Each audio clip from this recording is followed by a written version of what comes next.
Je parle de militaires incompétents, pourquoi? Parce que dans une vie antérieure, j'ai eu à vivre au milieu et avec les commandos parachutistes qui, rappelons-le, depuis l'indépendance du Bénin,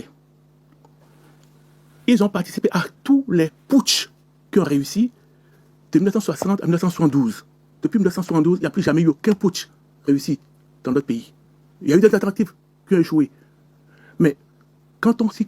Parce que j'ai eu la chance de côtoyer des militaires, notamment le corps des commandos parachutistes, qui ont participé à tous les putschs réussis, eh bien, j'ai eu l'occasion d'être informé de comment un coup d'État peut se préparer.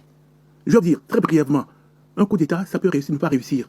Mais il faut deux grands axes. Il faut simultanément prendre d'assaut tous les points névralgiques, tous les points stratégiques. Mais quand on entend le compte rendu de ce qui s'est passé, mais on dit des amateurs. Je suis heureusement. Heureusement qu'ils sont incompétents pour le coup. Non, mais quand on voit, quand on apprend qu'ils sont allés, ça a commencé à 2h20 minutes. Ils sont allés à un point, après 2h30 à un autre point, à 3h à un autre point, à 4h à un autre point.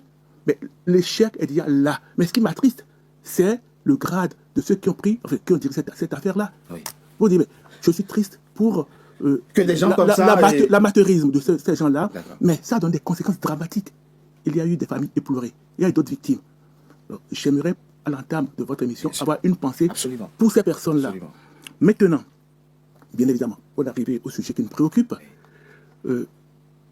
Patrice Talon, dans ce dernier discours à l'Assemblée nationale, a fait le choix de ne pas se répéter définitivement. Il a tout le temps parlé de la sécurité qui lui est à cœur dans le pays. D'accord? Il a évoqué quelques axes. Oui. Est-ce qu'il doit monopoliser la parole de manière fugace pendant tout le temps? Non. Il a tenu à évoquer quelques points saillants. Oui.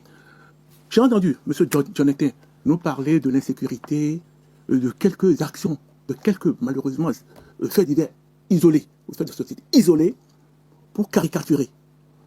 Je note au passage que c'est un peu la marque de fabrique de M. Jonathan. Donc, dans tous les pays au monde, la sécurité